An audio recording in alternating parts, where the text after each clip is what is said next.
Hey, I'm Ryan Reynolds. At Mint Mobile, we like to do the opposite of what Big Wireless does. They charge you a lot, we charge you a little. So naturally, when they announced they'd be raising their prices due to inflation, we decided to deflate our prices due to not hating you.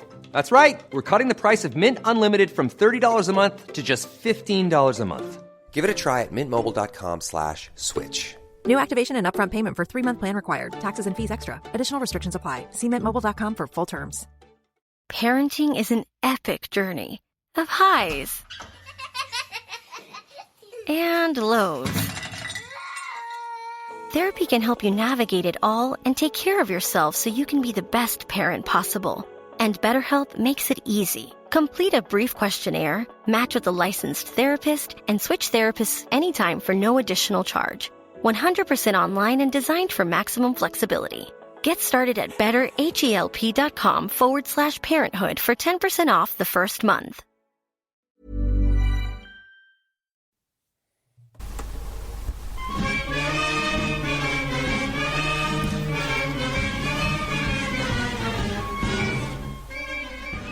Hello, and welcome to this. It is the inaugural 2023 World Cup EggChasers Rugby podcast. I had to think about that. There's a lot of words. Welcome everyone, and of course, welcome Tim Cocker, because you're broadcasting from France, our very own outside broadcast. How are you, mate? Bonjour, ça va? What unspeakable things have you been up to, Tim? What unspeakable things have I been up to? I have. I've been being very well. I've been looking after my hydration levels. As you can imagine. Done. Essential. Very important in this heat. Yeah. It's so bloody hot. Is it? I know it's been hot in the UK. In fact, I think the England team, Richard Wigglesworth, in the press conference yesterday said, when he was asked about the weather, he went, "Well, it was hotter in Manchester this week than the Le Touquet where they were." Is that true? I've no idea if that's true. It's definitely going to be pretty sweltering for them tonight as we record this. This is Saturday morning. The England game is tonight, and it was quite a late one, as you would imagine, last night for me in Marseille watching France against New Zealand. You watched it back in the UK. Of course, the game didn't finish till basically 11:30. Awesome. So last night, local time. Do you have a different opinion of Marseille now? A little bit, not. There are nice areas. There's a lovely piazza area where it was full of rugby fans, which helps. Which probably the locals probably thought that spoilt the ambience a little bit. Although I think it added to it. But there are some nice areas. The port is lovely, but you just go back a couple of streets and it's. Do you know what? I think I don't know whether it was you or Phil mentioned this. It does feel like Naples. Yes, it does, doesn't it? Well, all port towns do because they're meccas for crime and smuggling. So it makes sense. Yeah. There was a lot of gendarmes walking around with machine guns, making sure the locals just get a little warning shot to the pickpockets. Yeah. Very reassuring sight, isn't it? It's basically Marseille's edgy, but it's fun. I've had nothing but a good time so far. Yeah. Right. Excellent. So, well, it started. It's all began, and why don't you tell me what you thought about the game first, and then we'll get into the details of your trip a bit. Well, do you know what about what we should talk about just briefly first? Yeah, of course. Everything before the game, the opening ceremony. Oh, absolutely. We need to talk about that. What's going on? I mean, I don't watch opening ceremonies. I turned on for the anthems. What a diabolical shambles that was. I mean, it was very heartwarming to see President Macron getting booed. I don't know, actually. Is it? I mean, I sort of think that as much as I like politicians getting a good hiding in public, and I really do enjoy it, particularly ones that I don't like, I also think that when your head of state talks to a crowd, that in a non-political event, he should really be given a bit more respect. So I'm kind of torn on it. I kind of do like the kicking that he got. I also think, isn't it a time where you show off your country and you all come together a little bit, and he is the leader of the country, so maybe show a bit more respect. I don't know. I'm torn. Yeah, I mean, maybe they were booing the stereotypical Frenchman on a bike with loads of baguettes. In a basket. Perhaps, or maybe it's like when Ruud van Nistelrooy used to play for for United, and he originally thought that they were booing him, but they were shouting rude. Maybe they're shouting something else at him, which is supportive. Manu. Exactly. Yes, exactly. There you go. We've just averted a political crisis right there. Thank God. And yeah, right. So La Marseillaise is, I was going to say one of. It's probably the great anthem, isn't it? How can you butcher it? I don't know. I don't know. The only thing that I can say about that choir is thank God it was suitably diverse, because it was absolutely dreadful at everything else. How does this go wrong? You've got your country and you're showcasing its brilliance, and you've got the national anthem. You'd have thought that this would be like a call for all of the greatest singers and musicians in France to assemble and do the best possible version of their anthem. Instead, it was unrecognisable. So David Guetta did that one world concert thing where he was it the George Floyd concert or something like that? Well, it was after that, wasn't it? But anyway, David Guetta did that, and I can't remember. There's that one clip of David Guetta shouting something on the microphone. He wouldn't get up. He wouldn't get up in Paris for this. Come on, David. Yeah, hang on. David Guetta didn't actually play. Are you sort of telling me he played the open ceremony? Are you just referring to the? No. I'm saying what he couldn't even be bothered to turn up for this one. Like if they're gonna mess about with the Marseillaise, at least get David Guetta to do like a sort of French house techno remix. Completely agree. I didn't see any of the opening ceremony, and I'm very comfortable with my decision to do that. And I'm really the hacker's getting worse. I didn't think it could get worse. The hacker is getting worse. So let's track it back to its origins in like whenever it was. Sorry, its rugby origins. I'm sure some absolute buffoon is going to tell me no, it actually originated, during some war or some such thing. If you look at it in the 70s, it looks like middle-aged men dancing. It's horrendous, but in a way, it's better than what we have now. So they now go into a huddle for some team breathing or some little chit chat before, and then they go into the hacker. And now they've started using props. I don't know, and I don't mean the good type either. I don't mean the ones which push in scrums. I mean like Aaron Smith was holding a cross between a paddle and a spear, and I don't know what it was. I don't know what it signifies. Why is it there? Just get rid of it. But this is going to proliferate now. We're going to see no end to this. We're going to see bloody grass skirts, or we're going to see war paint. It's going to continue and continue and continue, because the thing with a hacker is there's never. That's enough now, boys. That hacker's plenty. They've got to do something new all the time. So expect this to be an ongoing trend. No, my rule now would be no props for any tribal war dancing. I love the hacker. I actually didn't really. I bet I was maybe a bit distracted. I didn't actually notice the paddle thing. It's obviously of Maori origin. I mean, yeah, I guess it is. I mean, you were probably smashed at this point, Tim. You're probably all over the show. No, I was of course not. I was very keeping it together, very responsible. Excellent. I've got work to do the rest of the weekend. Anyway, the game began, and New Zealand out of the traps. Yeah. My goodness me, France, I thought, oh dear. Well, just back to the anthem, aside from the lack of quality, I did think, like, is this an omen? Like, if they don't get it's a cliche to say French run on passion, and I don't think that is true for this team. I think they run on professionalism. But still, having your anthem butchered so early on, I thought, is this an omen for what's about to happen? And you're absolutely right. Within a minute and a half, New Zealand had scored. Yeah, I think the counterbalance to that point about ruining the anthem is they got the kit spot on, because as I've been talking about, when they do the different coloured socks, shorts and shirts, so the tricolour colours are all different. I mean, it's a beautiful sight. Do you know, I'm torn on that again. I do like it. I'm not going to lie. I do like it a lot. However, I also like France in blue. I think France look best in blue. But that. Oh, I don't disagree. Spelling. Obviously, they had to change because, one team had to change. But, yeah. But if it was blue shirt, white shorts, red socks, I mean, that's the perfect one. But I love the tricolour, the different colours. So if we're saying that the anthem was the reason why New Zealand were up early, and the kit was why France came back through Thomas Ramos with 3 kicks in the first half to go in at 9-8. It was a cagey first half, wasn't it? So cagey. I think that's a really good description of it. Thomas Ramos was amazing in the first half. Except for one drop ball, I thought he was absolutely flawless. He's a special talent. He Yeah. just handles the pressure. He just looks so relaxed. I was trying to think of which player he reminds me of. I've got two in mind. One everyone will know, and another one you will know, and you'll probably appreciate this analogy, and no one else will know him. So the first one would be like a really classy Finn Russell, and not that Finn Russell's not classy, and I don't mean in an actual class sense, but just like, I don't know, he does very remarkable things very calmly and coolly, and I love that.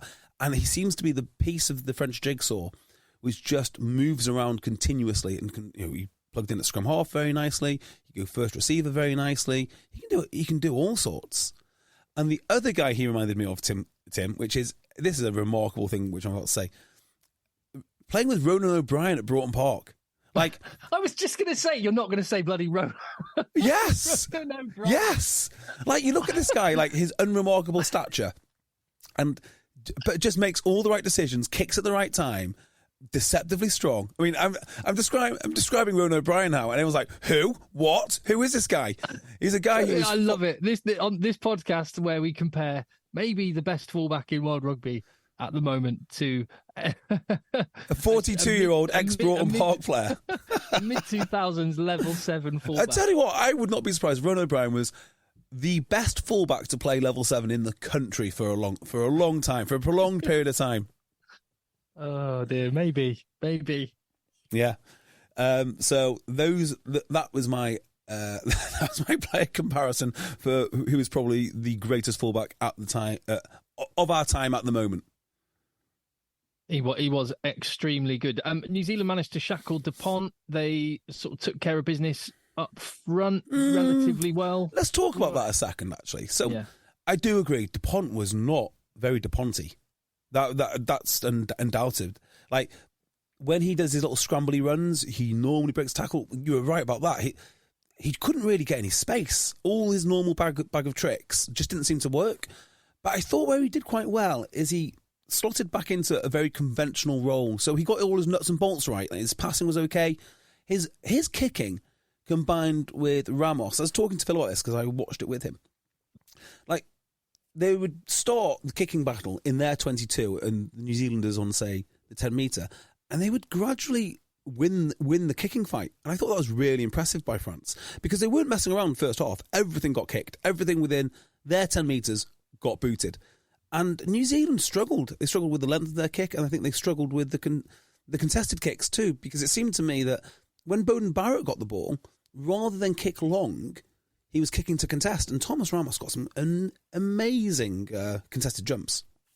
Well, yeah, and he earned himself a yellow card from Will Jordan's naivety as well. I think that was actually the story of the game, really, was the control that France had through the boot. And you're right to mention DuPont and obviously Jalabert. Great 50-22 from him at a key moment in the game. Yeah. Ramos at the back. And so they had this, and it just, I don't know, I think they really missed Geordie Barrett, New Zealand, didn't have that boot in the side. And I think it's another reason why Damien McKenzie on the bench would be an option, because in these tight games, that kicking battle's so massive, and I think that was the story of the game. Well, I think there's two things. Well, there's definitely one thing going on here, which is they seem to be kicking contested balls. They seem to think that's the way forward rather than going for length. So, like Beauden Barrett has got a fearsome boot. He's as good as anyone, but he didn't do what I expected him to do. I guess the second thing would be, I would hope that they'd change up their kicking style and tactics. And Thomas Ramos does this automatically. Like, some of his very low lofted kicks into the corner are incredibly impressive and very useful too. Yeah, you're right. New Zealand didn't have that range, and whether that was by design or limitation of skills, I don't know. Yeah. There was a great moment, and our friend Robin on the group spotted it, and I heard it on the commentary as well on French TV. Gregory Aldrit running full steam into contact, massive run up. Yes, almost like one of those. I loved it. It was old school. It was like, I'm going to run at the man. I'm going to run straight at you. And the commentator in France just went on the replay. Allez, Greg! Boom! Voila!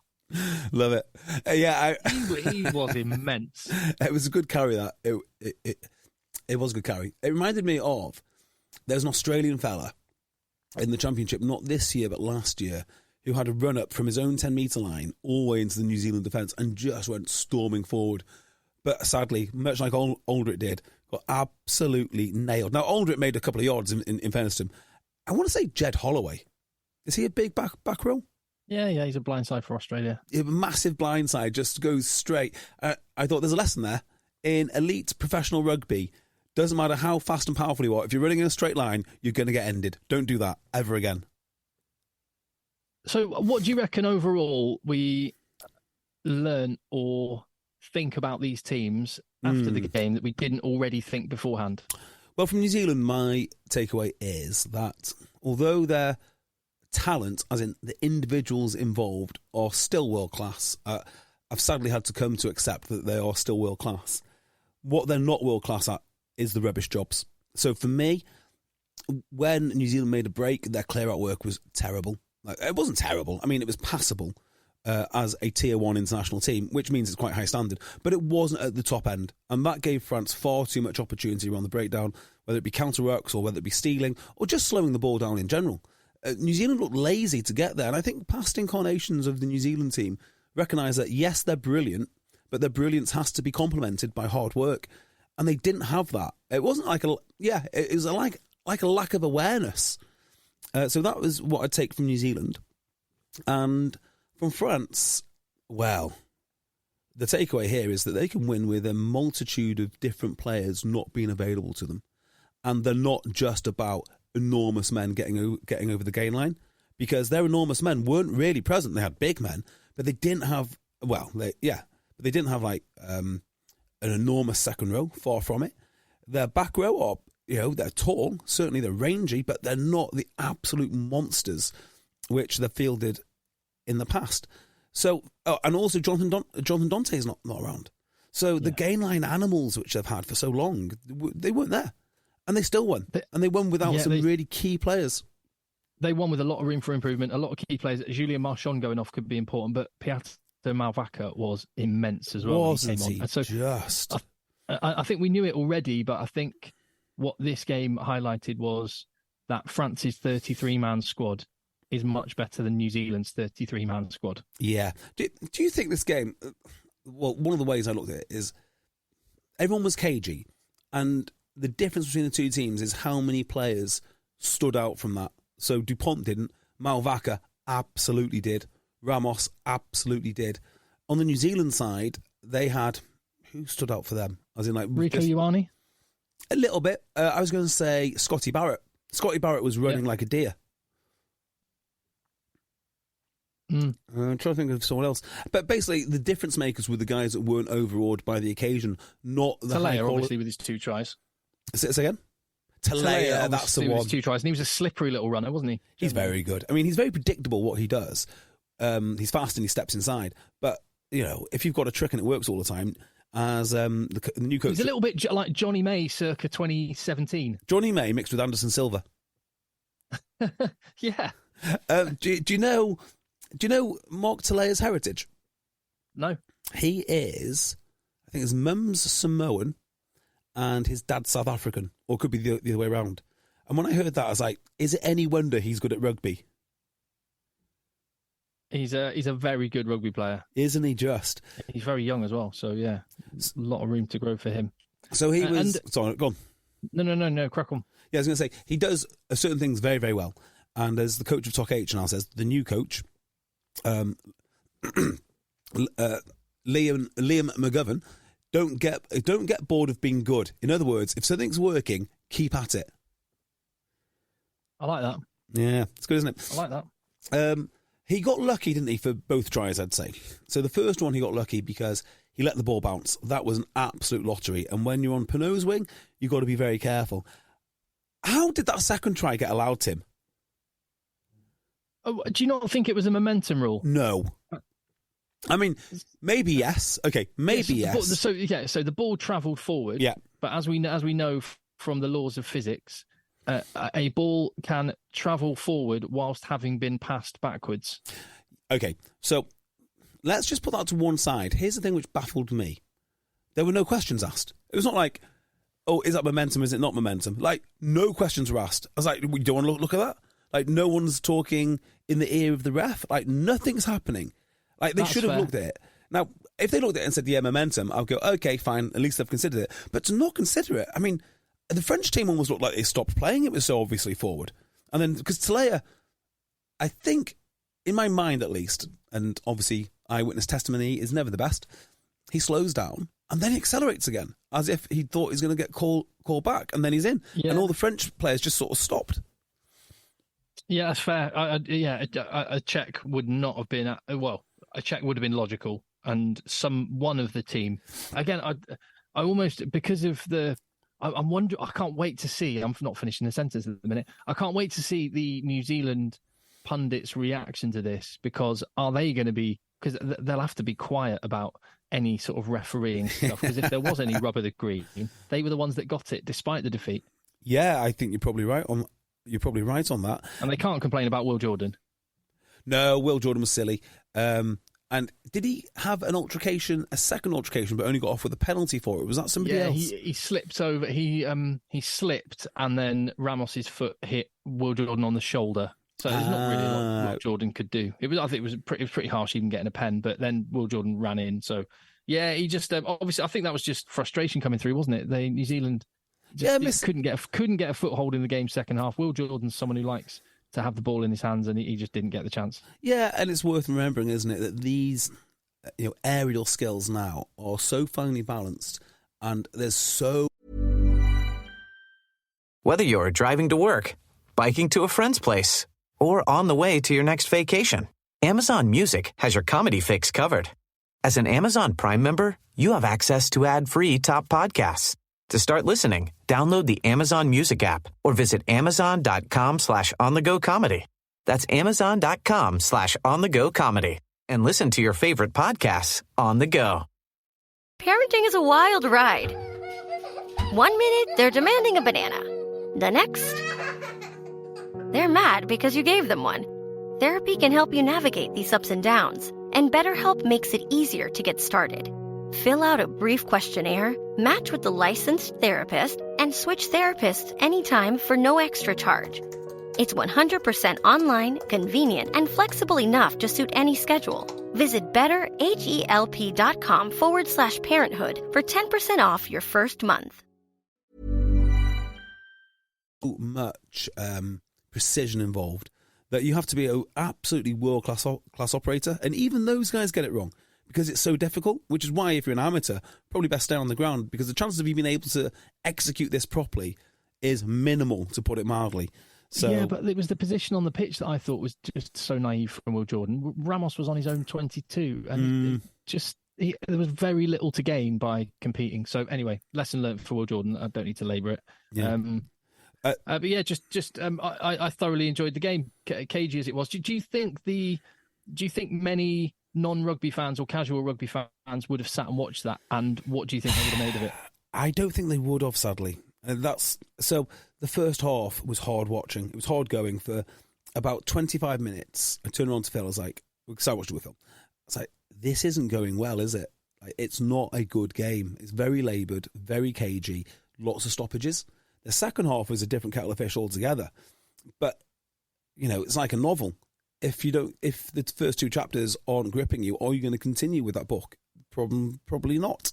And yeah, that's kind of where this game was.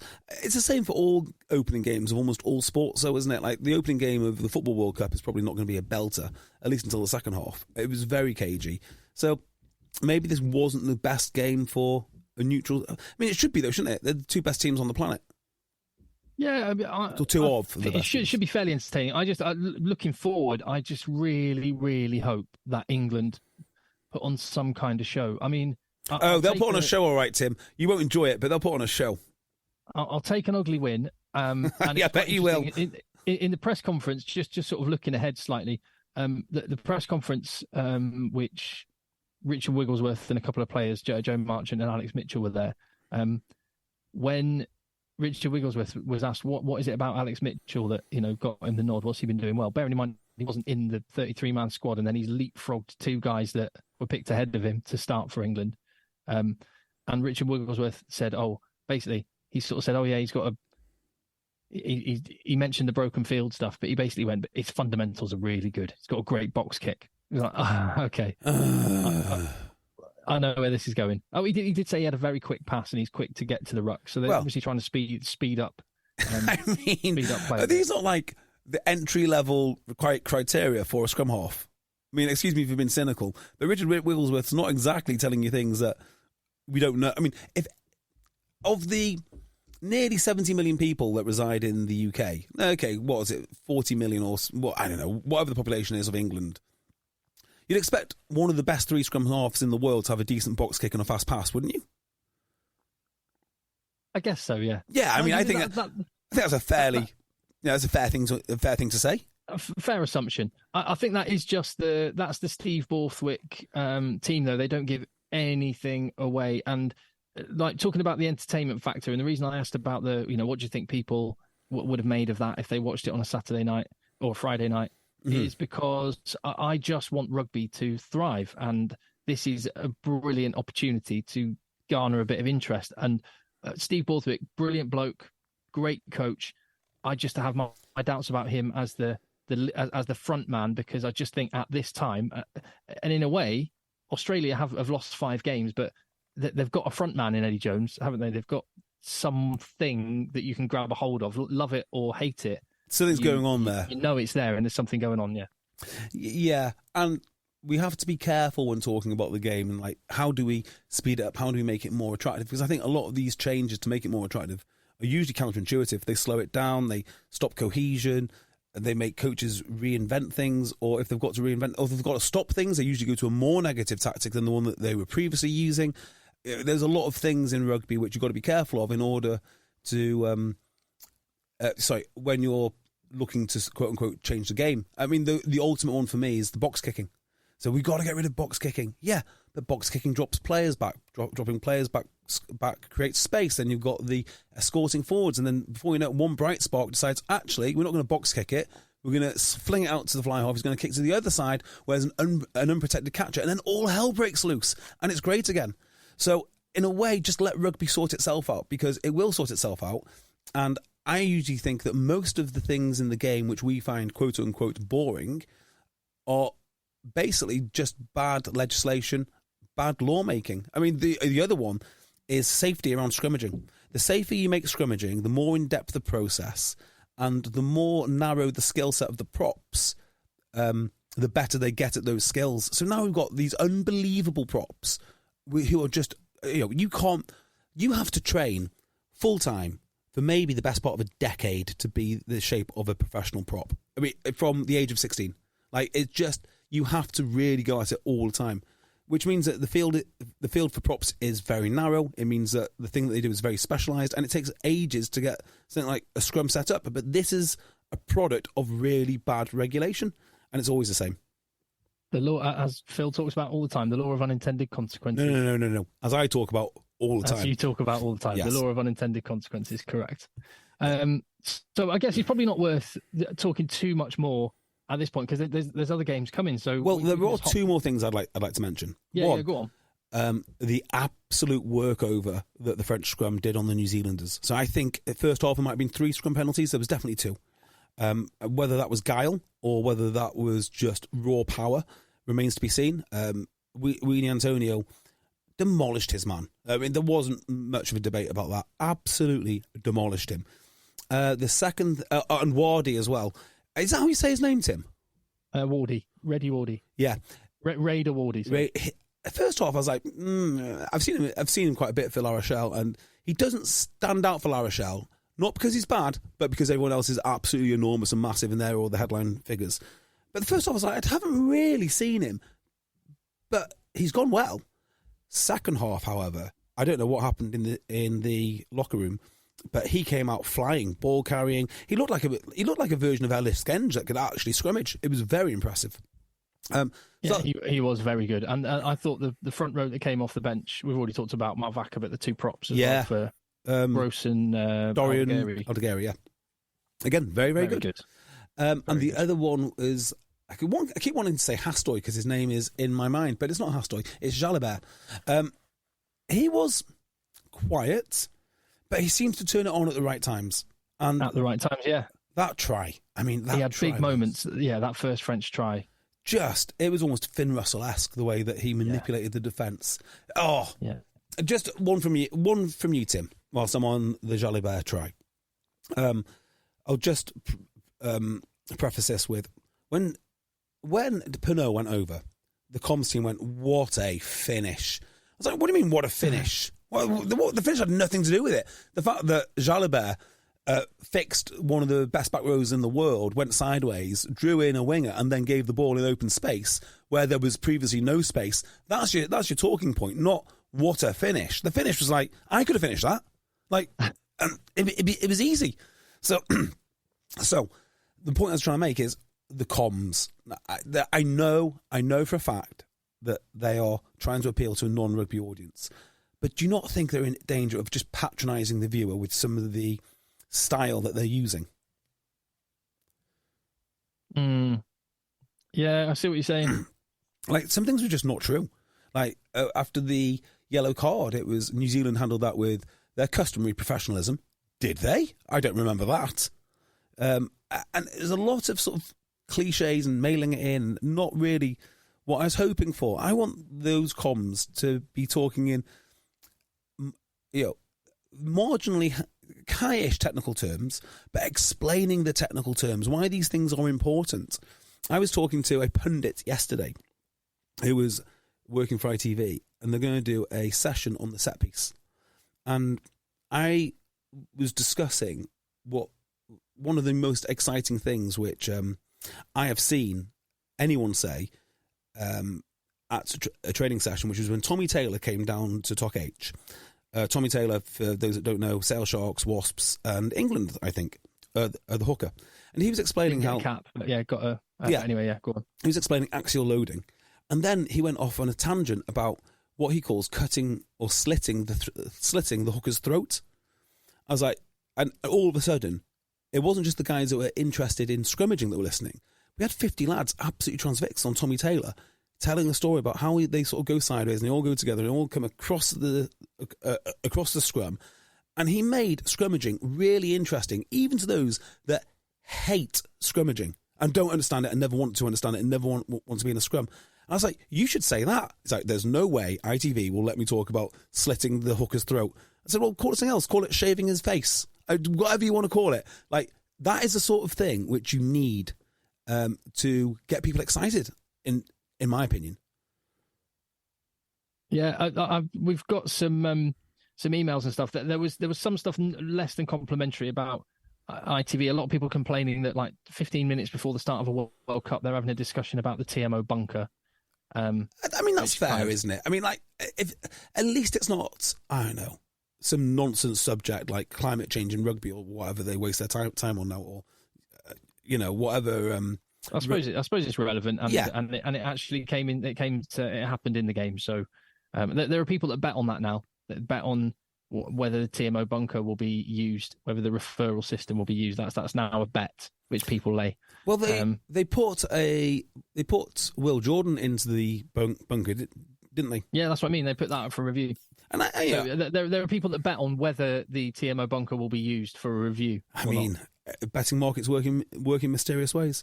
Yeah, look, that'd be a good bet to bet that will happen in every World Cup game. I bet you get amazing odds on that. Phil made a really good point yesterday, which was for Peter Steph Toy's yellow card. Went to the bunker, and it was Phil's view that it wasn't a yellow card. I don't remember the actual situation, but the bunker reviewed it and said it didn't meet the threshold for a yellow card. And if it doesn't meet the threshold for a yellow card, they should just send him back on the field. 3 minutes into his yellow card. The bunker should work two ways. No, I think they decided it wasn't worthy of a red card, but what Phil's saying is he didn't think it was even worth a yellow card, and they should have the flexibility to overrule the referee on that. Exactly. So you send him to the bunker, they overrule, and 3 minutes later, Peter Steph Toy comes trotting back on. Yeah. And that'd be really interesting, right? Because the other team, France, do this, and they didn't do it last night so much, but when their yellow card comes up, they then really attack hard. They did it to Australia. So it'd be very interesting to see them go into their mindset of, let's attack hard, and then the guy come on after 3 minutes, and do they adjust again? I'd love to see it. Bunker should be 2 ways. I like it. I'm here for it. And it should be done like a Roman Caesar, with someone with the thumb up and thumb down. Well, to the stadium. Rugby League, of course. Love the crowd say, mercy, mercy. Well, Rugby League, of course, pioneered this a long time ago when they had the TMO decide if it's a try or not, and it'd be a countdown clock. And they had the decision of benefit of the doubt. I don't know what that means, but basically it means like, we're not sure, give the try. So you give the benefit of the doubt. So 3, 2, 1, benefit of the doubt. So we all have these massive screens in World Cup venues. I think a thumb up or a thumb down would be great. And I know Russell Crowe's a rugby league guy, so probably wouldn't do it. But if he would do it for us, if he'd film just 2 clips, just 2 little GIFs. Yes. Now we're talking. We'll just get a hologram Russell Crowe. Come on. We can do this. Or, come on, rugby. Do you know, we could use existing rugby footage. So if it's a red card, I quite like the image of the Kiwis in the haka slitting their throats. So, off. Whereas I don't know what the positive one would be, but definitely a close-up of like Ardy Surveyor doing like the throat slit. You're gone. See, the Weybridge, the holographic Russell Crowe, Ardy Surveyor on the big screen. We've got all the ideas World Rugby needs. Exactly. We'll keep them coming through the World Cup. Well, they did manage to team up with one guy this week. I don't know if you saw it. Gareth Thomas is having his picture taken with Alan Gilpin. He's got his HIV bus driving around France. It's incredible that this guy is. He's back on ITV. I mean, it's incredible, isn't it? What goes on? I don't want to dwell on that too much, but it is incredible. No, it is remarkable. It is. It's just remarkable. It's remarkable, isn't it? And again, if you want to know why it's remarkable, just go and read the transcripts of the court hearing. The solicitor's letter in the Guardian. The solicitor's letter. Just read that. It is. You can only come to the conclusion to see Gareth Thomas in that role right now is remarkable. Remarkable. Yep, quite. Yeah. So, is there a game today? I think there might be a game. I think there might be a couple. Ireland, Romania. Not that bothered. Are you going to watch that? No. Sorry, Italy, Namibia. Okay. That'll be interesting to see where... Oh, no. Hold on. Is it Ireland, Romania today, or is it Italy, Namibia? I can't remember which is the first game. I think it's Italy, Namibia, then it's Australia, Georgia, then it's England, Argentina. Is that right? Definitely Italy. Yeah, it's definitely Italy. And I know what the 8 o'clock game is. Yeah. So shall we 9 o'clock game here. So do you know what? I don't actually have the Argentina team. So I know the England team. Let's just talk about England for a second. You're an Englishman, Tim. Well, I mean, by the time anyone's listened to this, the game will be done. So we should just do this after the fact. That's a great point. Yeah, that is a great point. Well, is there any takeaways? Is there anything you want to say about this? 2 players that weren't in England's initial 33-man squad are starting ahead of the people that were picked ahead of them. Yeah. Which, on the one hand, you can say, well, that just shows that he made the wrong calls in the first place or doesn't know how he's setting his team up. Or alternatively, you could actually, glass half full take on that is, well, that's good that he's rewarding people that are obviously training well. In the case of Johnny May and Alex Mitchell. So, I guess it shows that, I'm with you on that. I just expand on one point, which is it does show that they're taking training seriously. You know, as in like what you do in training matters, and that's important. Although maybe back to your first point, it's like, did they get it right? Did they have the right mix of players? Were they hungry enough, these players? And does it show that the 2 guys that have come in late are hungry? We're going to find out because, mate, it's only a couple of hours. It's Italy, Namibia at 12 your time, 1 p.m. here. Ireland, Romania at 2:30. Australia, Georgia at 5, and England, Argentina at 8. Oh, so, my word. I'm just reading the Argentina team. You're fill screwed. Your boots, mate. You are screwed. Fill your boots. Let's hop back on when those games are done. I'm looking forward to this now. I'm just going through the names.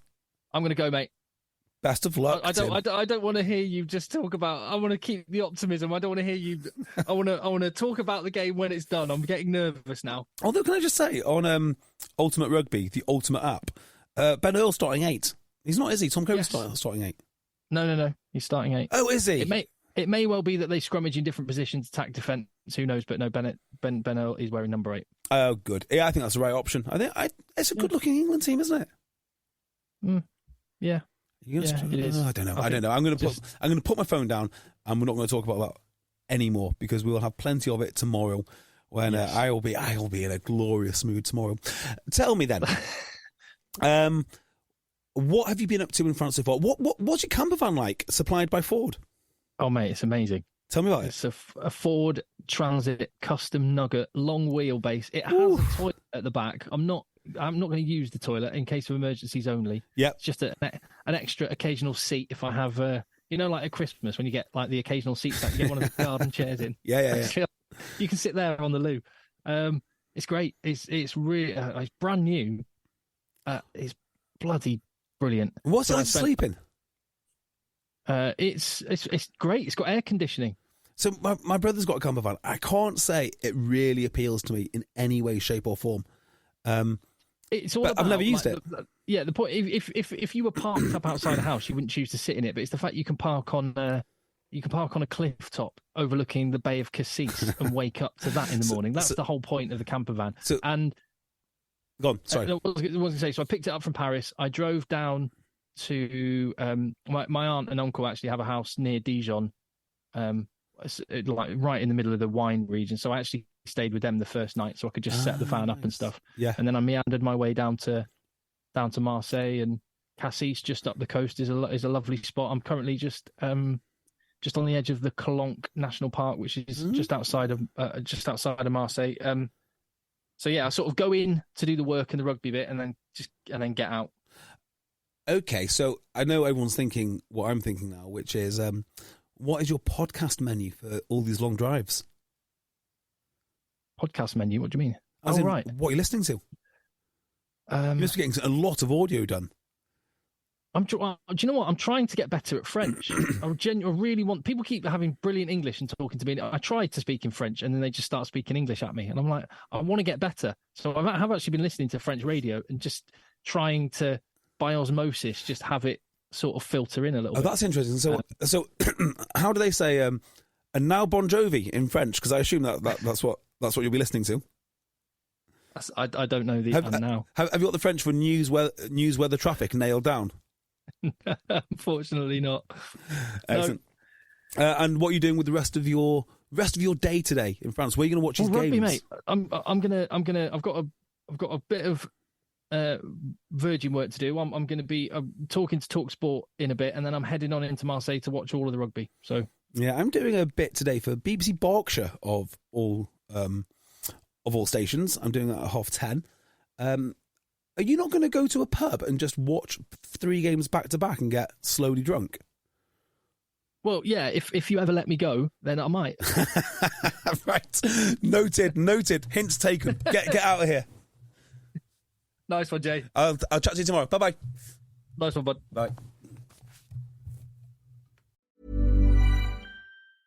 Whether you're driving to work, biking to a friend's place, or on the way to your next vacation, Amazon Music has your comedy fix covered. As an Amazon Prime member, you have access to ad-free top podcasts. To start listening, download the Amazon Music app or visit amazon.com/on-the-go comedy. That's amazon.com/on-the-go comedy. And listen to your favorite podcasts on the go. The United States Border Patrol has exciting and rewarding career opportunities with the nation's largest law enforcement organization. Border Patrol agents enjoy great pay, outstanding federal benefits, and up to $20,000 in recruitment incentives for newly appointed agents. If you are looking for a way to serve something greater than yourself, consider the United States Border Patrol. Learn more online at cbp.gov/careers/USBP. That's cbp.gov/careers/USBP. Trying to grab all the groceries in one trip? Oof, not how you would have done that. You know sometimes less is more. Like when you drive less and save with the USAA annual mileage discount. USAA. Get a quote today.